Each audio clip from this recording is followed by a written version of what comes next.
नमस्कार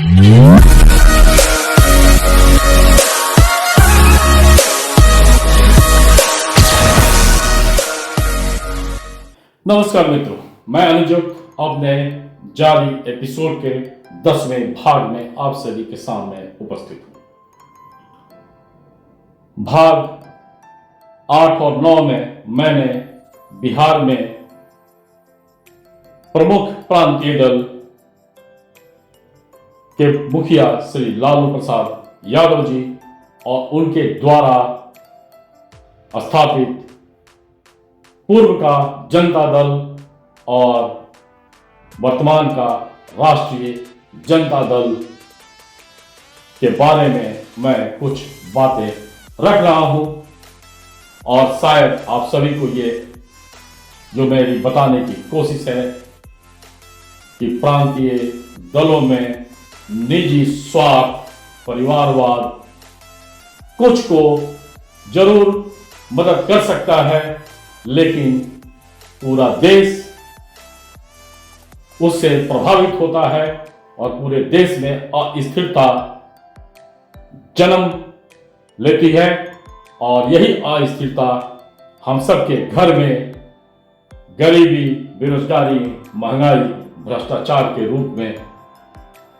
वापस आती है और हम सब इसके दंश से आजादी के बाद से ही बच नहीं पाए हैं, क्योंकि देश नीति का अभाव बहुत बड़ा कारण हम सबके लाइफ में, जीवन में, रोजमर्रा में रहा है। मेरे इस चैनल को लाइक, सब्सक्राइब और शेयर करते रहें ताकि इससे जुड़ी जानकारियां देके देश को मैं, जनता को मैं ये एक सूचना के रूप में दे सकूं कि आज नहीं तो कल इससे मुक्ति ही हम सबका सही में आजादी होगा और गरीबी, भ्रष्टाचार, महंगाई, बेरोजगारी जैसे दानवों से मुक्ति का मार्ग भी खुलेगा।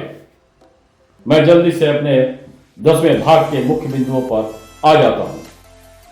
जैसा मैंने भाग 9 में बिहार में जातिवाद के बारे में बताया था, बिहार का जातिवाद देश को भी हिला दिया था और देश के कई अन्य भाग भी इससे झुलस रहे थे।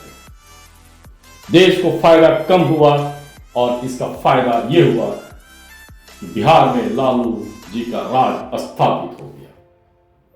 लोकतंत्र के नाम पर लोग आपस में ही जातीय हिंसा पर उतारू हो गए और कई जघन्य अपराध भी इस बीच होने लगे। हर जाति के पारिवारिक सज्जन, गरीब जो भी थे, वे अन्य राज्यों में पलायन करने लगे और उनका पलायन ही अपने ही देश में उनका सुरक्षा कवच महसूस होने लगा था, क्योंकि बिहार में वो सुरक्षित नहीं थे।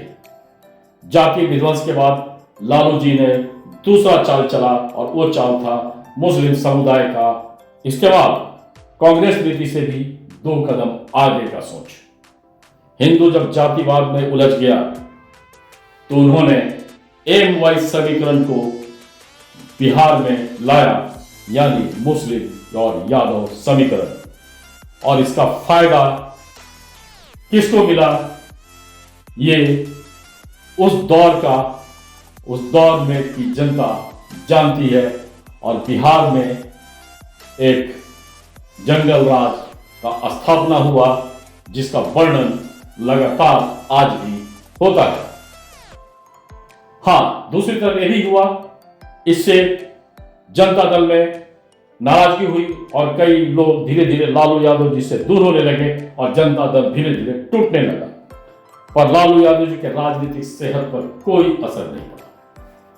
गरीबी हटाओ के नाम पर बिहार को जंगल राज मिल चुका था और इसी बीच एक अविश्वसनीय घोटाला भी हुआ।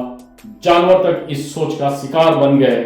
बेजुबान को भी अगर जुबान होता तो खुल के विरोध करते, पर यह हम लोग का दुर्भाग्य है कि हम लोग के पास जुबान है, लेकिन हम नकारात्मक चीजों का खुलकर विरोध नहीं कर पाते हैं और हमारी चुप्पी ही राजनीतिक दलों को अपना मनमानी करने के लिए लगातार प्रेरणा देती है और इसी से वो अपना अघोषित राजतंत्र और परिवारवाद आसानी से स्थापित भी कर लेते हैं।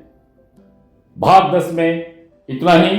भाग 11 का आप इंतजार करें और इसमें मैं इसके आगे की कड़ी को रखूंगा। धन्यवाद।